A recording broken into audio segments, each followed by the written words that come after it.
कुछ फुटेजेस आपने अभी मेरी स्क्रीन पर देखे होंगे कि किस तरीके से एम्स के कुछ छात्र और छात्राओं द्वारा प्रदर्शन किया जा रहा है।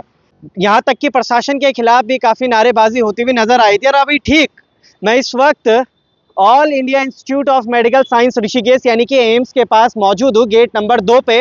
अब बाहर मेरा खड़े होने का मेन क्या है कि मुझे यानी कि एज अ पत्रकार मुझे अंदर नहीं जाने दिया जाता है, क्योंकि एम्स के अंदर पता नहीं क्या कुछ चल रहा है, क्या ऐसी चीज़ें हो रही हैं वहाँ पे, या फिर क्या ऐसी चीज़ें शायद हम पत्रकारों से छुपाई जा रही है ताकि वो समाज के सामने ना आ पाए।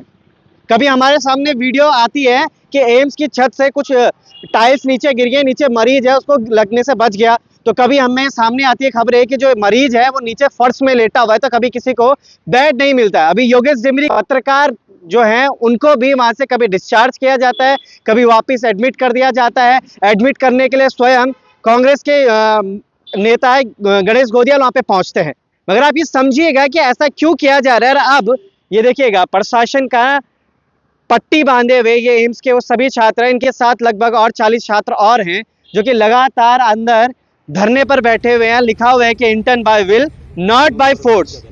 आप ये समझने का प्रयास कीजिएगा कि आज हमारा उत्तराखंड जहां जब भी धरने पर बैठता है तो नारेबाजी करता है। आज शायद वो ये जो बच्चे हैं ना यहाँ पे, ये वो बच्चे हैं जिनको कि अब ये जरूर एहसास हो गया है कि जैसे हमने अपने मुंह पे पट्टी बांधी है, वैसे शायद शासन प्रशासन ने भी अपने कानों में पट्टी बांध दी है, या फिर पट्टी बांध दी है एम्स के उस प्रशासन ने जिन्होंने 3 साल पहले इनको यहाँ एडमिशन दिया था, ये कहकर कि आपको 3 साल की डिग्री दी जाएगी और 3 साल का उसमें माफ कीजिएगा 1 साल की आपको इंटर्नशिप दी जाएगी।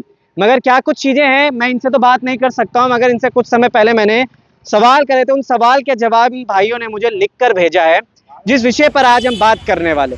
पहला विषय क्या था, रजिस्ट्रेशन नहीं हो रहा है इसलिए अभी तक हमारी जो डिग्री है वो वैलिड नहीं है। यानी कि दिल्ली से इनको पहले पेपर दिलाया जाता है, उसके बाद यहाँ सेंटर पड़ता है, ऋषिकेश यहाँ पर आते हैं एम्स में, वहाँ पर लिखा जाता है कि भाई आपको डिग्री मिलेगी। मगर जब डिग्री में रजिस्ट्रेशन नंबर ही नहीं होगा तो फिर वो डिग्री किस काम की।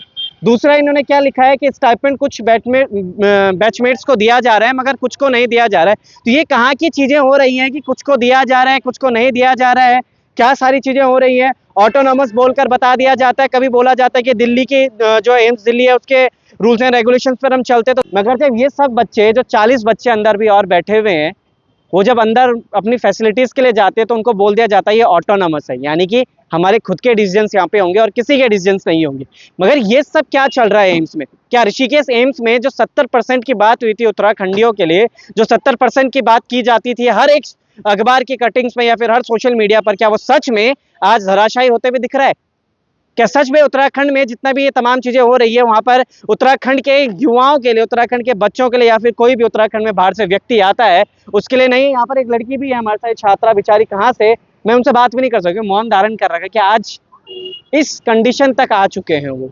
3 साल की डिग्री यहाँ पे लगातार करते हुए वो बच्चे जिन्होंने कि 1 साल का अपना इंटर्नशिप करनी थी, उनको भी वहाँ पे कुछ नहीं मिला। तो शायद इनका व्यर्थ है ये जीवन, क्योंकि आप देख पा रहे होंगे एज का हिसाब अगर मैं लगाऊँ तो 25, 26, 27, 28 साल के, ज़्यादा इससे भी कम के बच्चे होंगे। और भी कुछ पॉइंट्स लिखे गए हैं कि अब अगर हम जो प्रोटेस्ट कर रहे हैं उस चीज़ को, प्रोटेस्ट को हटाने के लिए हमारे घर में मेल भी की जा रही है हमारे पेरेंट्स को, ये कहकर कहा जा रहा है कि अगर ये यहाँ से प्रोटेस्ट नहीं हटाते, आपके जो बच्चे यहाँ पे आ रखे हैं इनको समझा दीजिए, वरना हमें इनके खिलाफ एक्शन लेना होगा। यानी कि अगर अब अपने हक हुकूम के लिए कोई व्यक्ति लड़ता है तो उसके खिलाफ वैसे भी एक्शन होता है। यार ये हमारा उत्तराखंड है, जैसे उत्तराखंड देवभूमि की जगह अब शायद बहुत लोग ये भी कह रहे हैं कि ये अब धरना भूमि जरूर बन चुकी है। क्या सच में ऋषिकेश एम्स के अंदर जो चीजें चल रही है वो पत्रकारों के सामने या फिर सोशल मीडिया प्लेटफॉर्म पे लाने लायक नहीं है, या फिर इतनी ज्यादा कॉन्फिडेंशियल हो जाती हैं कि भाई अगर ये बाहर आ जाएंगी तो फिर कोई और अन्य राज्य, कोई और अन्य देश हमारी इन कॉन्फिडेंशियल चीजों को बाहर लाकर अपने राज्य में इम्प्लीमेंट करना शुरू कर देगा? कैसे इनसे बात करूं मैं, कैसे समझूं, क्योंकि उनके आंखों में, उनके चेहरे पर मायूसी झलकती हुई नजर आ रही। 5 दिन पूरे हो चुके हैं, 6ठा दिन है आज, मगर आज भी एम्स प्रशासन यही कहता हुआ नजर आ रहा है कि आप यहाँ से उठ जाइए, आपकी सुध लेने वाला कोई नहीं है। पत्रकार अंदर जाते तो उसके साथ बदतमीजी कर ली जाती है।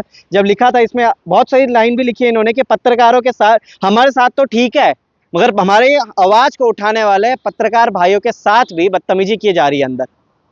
क्यों ऐसा किया जा रहा है, उस वजह से आज मौन धारण करके बैठे हैं। आज मौन धारण कर, कल तक तो नारे लग रहे थे और आज मौन धारण कर लिया है।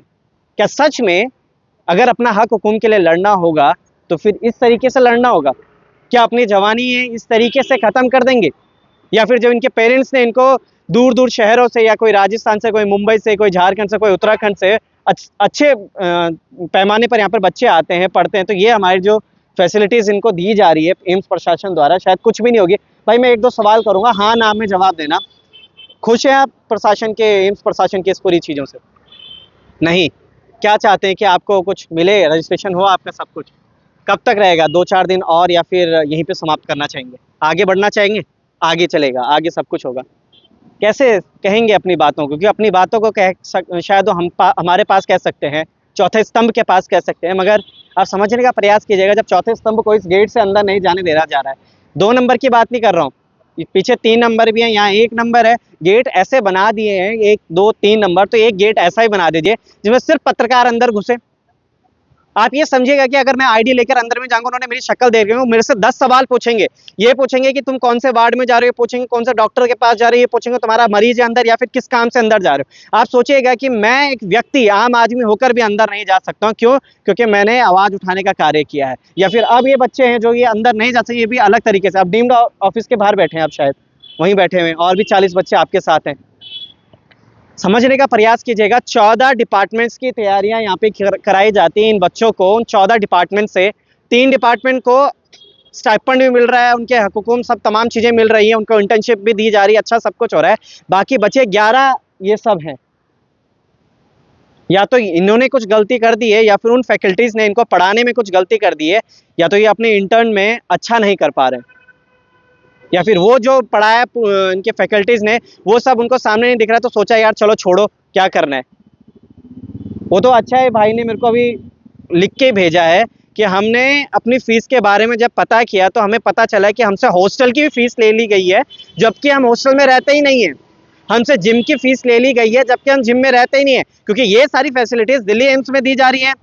और वो कहते हैं कि हम दिल्ली एम्स की फैसिलिटीज़ यहाँ दे रहे हैं, और जब हक हुकूम के लिए लड़ने की बात आती है तो ऑटोनोमस कहकर इनको यहाँ पर खड़ा कर दिया जाता है। ऐसी कई खबरें हैं, हमने आज कई अखबारों की सुर्खियों में भी देखी, जिसमें कि ये साफ लिखा जा रहा है कि आखिर क्या ऐसा अंदर चलता है एम्स में कि यहाँ पर पत्रकारों को अंदर हम रखते हैं। यहाँ पर एम्स की बात को भी रखते हैं, काफ़ी सारी चीज़ें यहाँ पर हुई, काफ़ी सर्जरियों में एम्स ने काफ़ी अव्वल दर्जे पर लोगों को ठीक किया है। मगर जब मरछुला वाला कांड हुआ था तब तो उनको यहाँ से बाहर निकाला जा रहा था। वहाँ अंदर गए, पत्रकार अंदर जाने का प्रयास किया तो वहाँ पर भी उनको रोक दिया गया, जबकि किसी के पास जैसे तैसे करके वीडियो भी आ गए, तो पत्रकारों ने अपने प्लेटफॉर्म में डाला तो उनको कॉल गई कि आप ये वीडियो हटा दीजिए वरना ये ठीक नहीं होगा।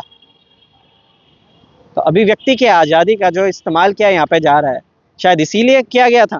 क्या राइट्स इसीलिए बने गए थे, या फिर इन बच्चों के लिए जो कि यहाँ पर आप मौन धारण करके खड़े हो रखे? कब इनकी सुध ली जाएगी और कौन इनकी सुध लेने वाला है?